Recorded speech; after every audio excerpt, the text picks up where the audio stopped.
বৃন্দাবন এ এক মহাপুণ্যভূমি।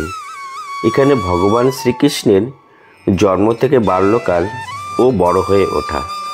বাল্যকাল ও বড় হয়ে ওঠার মাঝে রয়েছে ভগবান শ্রীকৃষ্ণের বিভিন্ন লীলা। ভক্তবৃন্দ, এই বিভিন্ন প্রকার লীলাক্ষেত্র দর্শন করতে আমাদের চর্মচক্ষু কিঞ্চিত সার্থক করতে আমাদের প্রথমেই দরকার এই বৃন্দাবনে এসে একটি বাসস্থান। শ্রী মহাপ্রভুর জন্মস্থান থেকে চলে এলাম ভগবান শ্রীকৃষ্ণের জন্মভূমি। আর প্রথমেই আপনাদের এই ভগবান শ্রীকৃষ্ণের জন্মভূমিতে বাসস্থানের খোঁজ দিলাম।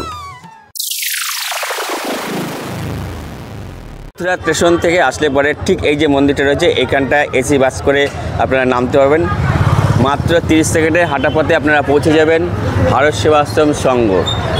এ হলো ভারত সেবাশ্রম সংঘ। ঢুকেই এরকম ডান দিকে রয়েছে অফিস ঘর, এই যে দেখতে পাচ্ছেন। আর এই হচ্ছে গুরু মহারাজের মন্দির। মুখে নিয়ে রাধারানীর নাম। আমরা পৌঁছে গেলাম শ্রীকৃষ্ণ রাধারানীর এই বৃন্দাবন ধাম। আর আজকে আমরা এই মুহূর্তে রয়েছি ভারত সেবাশ্রম সংঘ।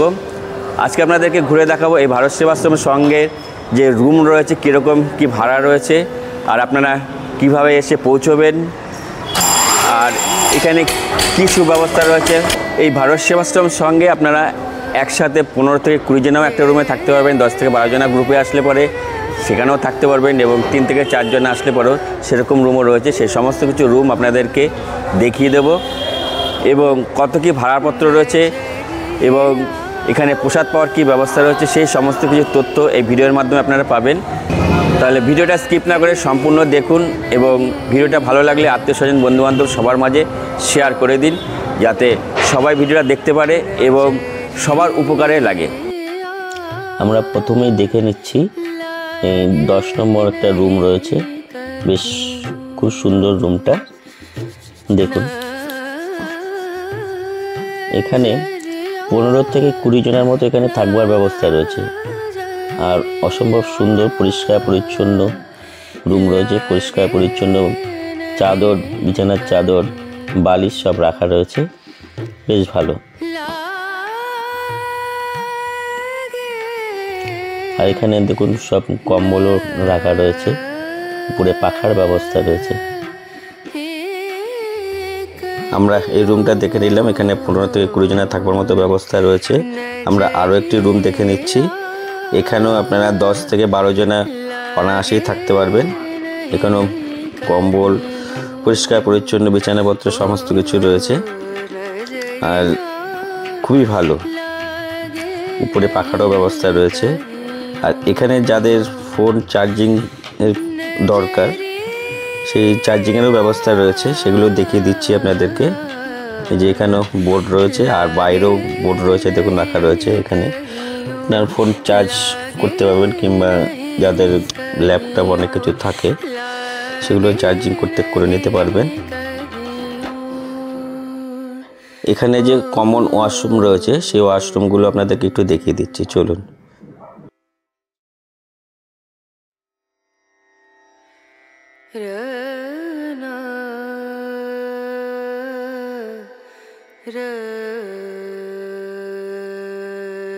এখানে ওয়েস্টার্ন বাথরুমেরও ব্যবস্থা রয়েছে।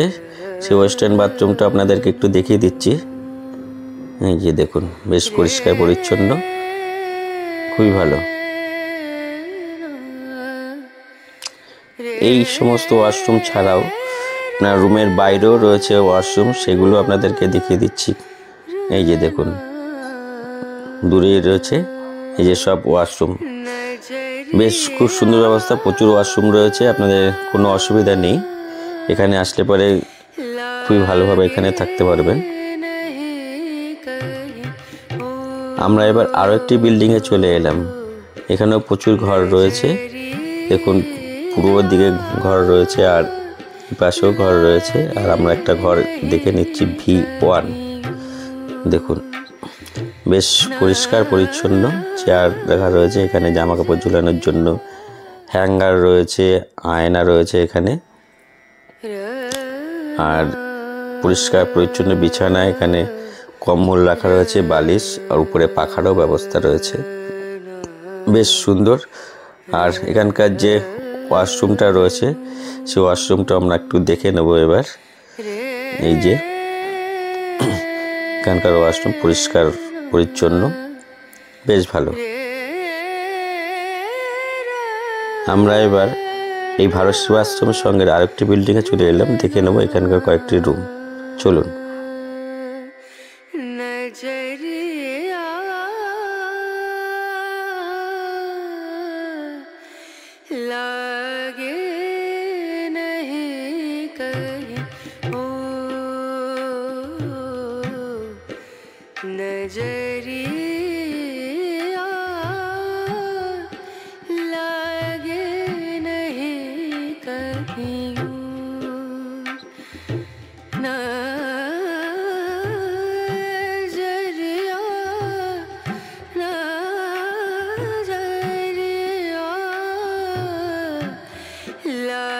এই রুমটাও খুব ভালো, পরিষ্কার পরিচ্ছন্ন রয়েছে, কম্বল বিছানাপত্র সমস্ত কিছুই ভালো।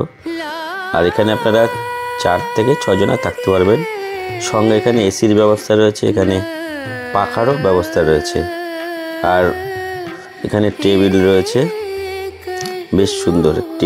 এখানে একটি আয়নাও রয়েছে, আর জামা কাপড় ঝোলানোর জন্য হ্যাঙ্গার তো রয়েছেই, বেশ সুন্দর। আর এখানকার ওয়াশরুমও খুব ভালো।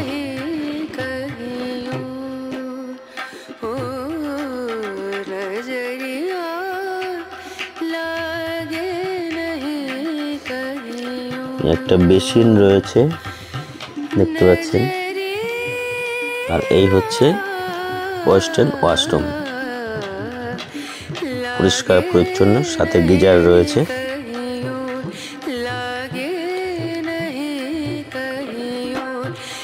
তবে এত কম পয়সায় এখানে একমাত্র ভারত সেবাশ্রমের সঙ্গেই কম পয়সায় খুব ভালো রুম পাওয়া যায়। আমরা এবার আরও একটি রুম দেখে নিচ্ছি। দেখুন, এখানেও বেশ পরিষ্কার পরিচ্ছন্ন রয়েছে, উপরে পাখার ব্যবস্থা রয়েছে। এখানে আপনারা 3 থেকে 4 জনা থাকতে পারবেন, বেশ ভালো।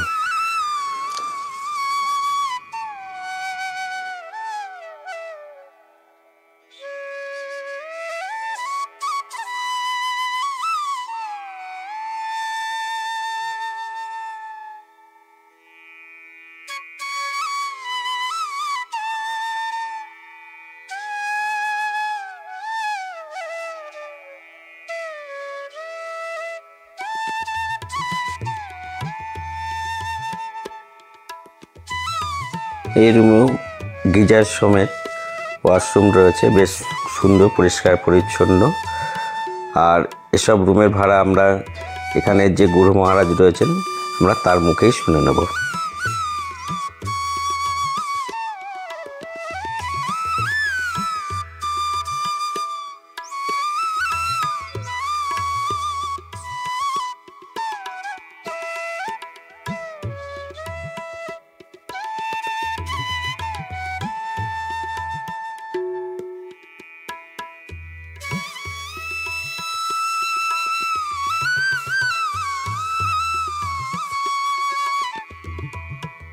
আমরা এবার আরও একটি রুমে চলে এলাম। এখানেও 4 থেকে 5 জন এখানে অনায়াসেই থাকা যায়। বেশ সুন্দর পরিষ্কার পরিচ্ছন্ন বিছানাপত্র, কম্বল রাখা রয়েছে।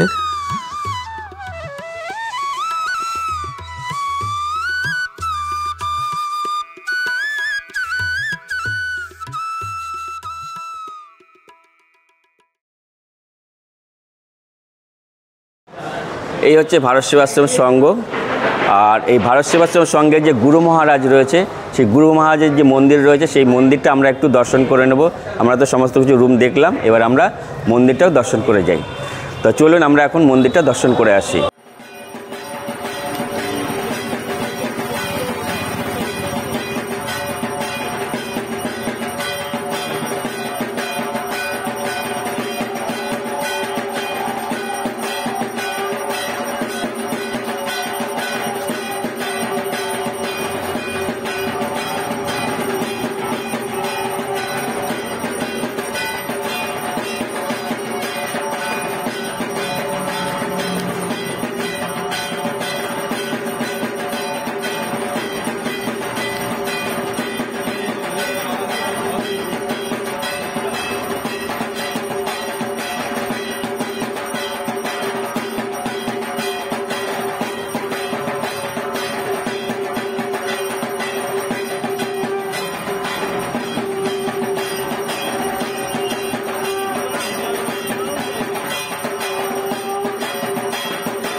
আমরা ঢুকে গেলাম অফিসের মধ্যে, আর অফিসে রয়েছে মহারাজ বসে আছেন। মহারাজের কাছ থেকে সমস্ত তথ্য আমরা এখন জেনে নেব।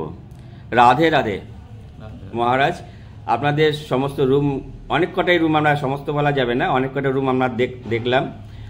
তার মধ্যে 10 থেকে 12 জনা থাকবার মতো জায়গা রুম আমরা দেখলাম, এবং 20 জনা থাকবার মতো রুম আমরা দেখলাম। তা যদি বলেন যে এই যে ভাড়াপত্র, যারা পুণ্যার্থীরা যারা আসবেন, যারা ভক্তবৃন্দ আসবেন, এই তাদের জন্য যে কি ব্যবস্থা রয়েছে এবং ভাড়াপত্র কি রয়েছে? ভাড়াপত্র দেখুন, রুমে আশ্রমে তো আগে খরচা খুবই কমই লাগতো, এখন কারণ দিনকাল পরিবর্তনের জন্য একটু খরচা বেশি লাগছে। এই কারণে খরচা না হলে আশ্রম চালানো মুশকিল, আশ্রমের মেনটেন্যান্সও খুব বেড়ে গেছে, সবটাই লাগে। হলঘর যেগুলো দেখলেন, হলঘরগুলো যারা বড় বড় ফ্যামিলি আছে তাদের জন্যই হলঘরগুলো মাথা পিছু 100 টাকা মিনিমাম এরকম লাগে আর কি হলঘর আর কি। আর রুম আছে, বিভিন্ন টাইপের রুম আছে, যে ধরনের রুম যে যারা রুম নেবে, অ্যাটাচ বাথরুম আছে, গিজারওয়ালা আছে, বিনা গিজার রুম আছে। আর এমনি ঠান্ডার সময় গরম জলের আমাদের আশ্রমে পুরো ব্যবস্থা আছে। যারা এমনি সাধারণ রুমেও থাকে তারাও গরম জল পাবে, আর যারা গিজারওয়ালা রুম আছে তারা গিজারওয়ালা রুম আছে, আর যাদের রুমে গিজার নেই, বারান্দায় গিজার লাগানো আছে, সেখান থেকেও জল পাবে আর কি। গরম জলের অসুবিধা নাই অবশ্য ঠান্ডার সময়। আর গরমের সময় গরম জল লাগেই না, এসি রুমের ব্যবস্থা রয়েছে। এসি রুমেরও ব্যবস্থা আছে, কিছু এসি রুম আছে আশ্রমে, কারণ সব রকম রুম রাখতে লাগে। এখন দিনকাল পরিবর্তন হয়ে গেছে, তো দিনের সাথে সাথে সবকিছু তাল মিলিয়ে চলতে লাগে, তার জন্য সব রকম রুম রাখতে লাগে আশ্রমে। যে রুমগুলো আমরা দেখলাম, যে 4 থেকে 5 জনা এবং 6 জনা থাকবার মতো যে রুমগুলো, সেই রুমগুলো কি ভাড়াপত্র রয়েছে? ওই তো গিজার রুম যেগুলো একটু ভালো ধরনের, তো মোটামুটি 4 জন ভালোভাবে থাকতে পারবে, ওই 1000 টাকা করে। আর 6 জন থাকতে পারবে, যেগুলো 1200 টাকা করে রুম আছে। এই ধরনের রুম আছে আর কি। সব ধরনের রুম রাখতে লাগে, নাহলে তো আশ্রম চালানো তো মুশকিল আর কি। সব ধরনের রুম রাখা আছে। রুম যেগুলো গিজার টিজার রুম, সেগুলো একদম খুবই ভালোই রুম আর কি, মোটামুটি ভালোভাবে থাকতে পারবেন। কমোড আছে, গিজার আছে, রুমও টিপটপ আছে, ভালো সুন্দর রুম, বিছানাপত্রও ঠিক রেডি করে রাখা হয় তার সুবিধা। আর এই ভাড়াপত্র কি আছে, মানে এই যে রুমগুলো গিজার রয়েছে এবং এসি যেগুলো 1000 টাকা আছে আর 1200 টাকা আছে। 1200 এসি হলে 1200 টাকা, আর নন এসি 1000 টাকা। 1000 টাকা আছে। 1000 টাকা। তা আপনাদের সারা বছর কি এই একই ভাড়া থাকে? হ্যাঁ, মোটামুটি আর কি, কম বেশি তো তেমন কিছু হয় না। আর আশ্রমে এখন বৃন্দাবনে প্রচুর লোকজন আসে, আগের থেকে পরিবর্তন হয়ে গেছে আর কি, 12 মাসই লোকের ভিড় চলে এখন। আচ্ছা, যারা ভক্তরা আসবেন, সেই ভক্তদের জন্য প্রসাদের কি ব্যবস্থা রয়েছে যদি একটু বলেন? প্রসাদ আমাদের দুবেলা ব্যবস্থা না, আগে ছিল দুবেলা, একবেলা বন্ধ করে দেওয়া হয়েছে, এখন একবেলাই প্রসাদের ব্যবস্থা, শুধু দুপুরবেলা।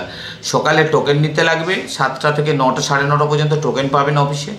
দুপুরে 12:30টায় প্রসাদ, 70 টাকা করে দেওয়া হয়েছে টোকেন। আচ্ছা, মন্দির ধরুন কটার থেকে কটা পর্যন্ত খোলা থাকে আর কি? বৃন্দাবনে মন্দির দেখার দর্শনের টাইম হচ্ছে সকালবেলা, মনে করুন 7:30, 8টা থেকে মন্দির খুলে যায় 12টা পর্যন্ত।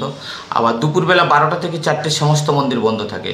বিকেলবেলা মন্দির আবার 4টে থেকে 8টা, 8:30 পর্যন্ত মন্দির দর্শনের টাইম। আর আমাদের এই যে ভারত সেবাশ্রম যারা থাকছে, তাদের জন্য যে কটা থেকে কটা পর্যন্ত খোলা? আর আরেকটা জিনিস যেটা বলবেন, ঘর ছাড়বার টাইমটা যদি একটু বলে দেন। চেক আউট টাইম তো করে রাখা হয়েছে, একটা 12টা check out time. Check out time দুপুর 12টা। আর রাত্রে এই কটার মধ্যে ঢুকতে হবে? 10টা, রাত্রে 10টা। আশ্রমে তো নিয়ম রাখতে, মানে সেফটির ব্যাপার থাকে। রাত্রে 10টায় মেন গেট বন্ধ হয়ে যায়, তার মধ্যেই আপনাদেরকে ভিতরে ঘুরে টুরে খাওয়া দাওয়া করে ভিতরে চলে আসতে লাগবে রাত্রে 10টার মধ্যে। আচ্ছা, মথুরা ধাম থেকে যারা ভক্তরা আসবে তাদের জন্য কি ব্যবস্থা আছে এখানে পৌঁছানোর জন্য? মথুরা থেকে বৃন্দাবন আসার জন্য দেখেন, আগে অটোতে আসার জন্য খুবই কম খরচা ছিল, এখন খরচাপাতি একটু বেড়ে গেছে আর কি। তার জন্য অটো যদি রিজার্ভ করেন, মোটামুটি 300 টাকা, 350 টাকা, যার কাছ থেকে যেমন অটোওয়ালারা পারে। তবু একটু যদি বার্গেটিং করে অটো করতে পারেন, তাহলে মোটামুটি 300 টাকার মধ্যে অটো রিজার্ভ পেয়ে যাবেন আর কি। আর না হলে সবথেকে ভালো সুবিধা হচ্ছে, একটা বাস চলে, এসি বাসগুলা, ইলেকট্রিক বাসগুলো যেগুলো চলে, সেগুলো সবসময় চলে, সরকারি বাস চালু হয়েছে। সেগুলোতে 30 টাকা করে মাথা পিছু করে আশ্রমের পাশেই নামিয়ে দিচ্ছে এই বাসগুলো। অর্থাৎ লাগেজ নিয়েও উঠতে পারবেন, লাগেজের কোনো প্রবলেম হবে না, আপনারা লাগেজ নিয়ে বাসে বসতে পারবেন। আমাদের আশ্রমের পাশেই নামিয়ে দেবে আর কি, বাসে আর কি। এখান থেকে হেঁটে 2 মিনিট লাগে হেঁটে আর কি, আশ্রমের পাশে নামিয়ে দিচ্ছি। বাহ, খুব সুন্দর ব্যবস্থা, খুব সুন্দরভাবে আপনি কোচনার সমস্ত কিছু তথ্য জানিয়ে দিলেন, খুব ভালো লাগলো। রাধে রাধে। বন্ধুরা, আজকের এই ভিডিওর মাধ্যমে আপনারা জানতে পারলেন মথুরা ধাম থেকে এই শ্রীধাম বৃন্দাবনে এই যে ভারত সেবাশ্রম সংঘ, ভারত সেবাশ্রমের সঙ্গে কীভাবে পৌঁছবেন এবং এখানকার যে সমস্ত রকম যে রুম রয়েছে, কী ধরনের সুবিধা রয়েছে, সেই সমস্ত কিছু আপনাদেরকে ঘুরে দেখালাম এবং সমস্ত তথ্য আপনারা পেয়ে গেলেন এই একই ভিডিওর মাধ্যমে। আর এই ভিডিওটা আপনাদের কীরকম লাগলো অবশ্যই কমেন্ট বক্সে গিয়ে কমেন্ট করে জানান, এবং ভিডিওটা ভালো লাগলে আত্মীয় স্বজন বন্ধুবান্ধব সবার মধ্যে শেয়ার করে দিন, কেননা সবার প্রয়োজন এই বৃন্দাবন ধামে আসতে গেলে পরে এই বৃন্দাবন ধামে পরিদর্শন করা, পরিক্রমা করার। আর এই পরিক্রমা করতে গেলে এইটা যে ভারত সেবাশ্রম সংঘ, এই ভারত সেবাশ্রম সংঘকে কেন্দ্র করে এই আশেপাশের যে মন্দির রয়েছে সমস্ত জায়গায় আপনারা ঘুরতে পারবেন, এবং এখান থেকে যোগাযোগের ব্যবস্থা খুব সুন্দর এবং ভালোভাবে রয়েছে। তা ভিডিওটা আজকের মতো এখানেই শেষ করছি। দেখা হচ্ছে আপনাদের সাথে এই বৃন্দাবন ব্রজধামের পরবর্তী পর্বে। ততক্ষণ আপনারা ভালো থাকবেন, সুস্থ থাকবেন। রাধে রাধে, জয় শ্রী রাধে, জয় শ্রী রাধে।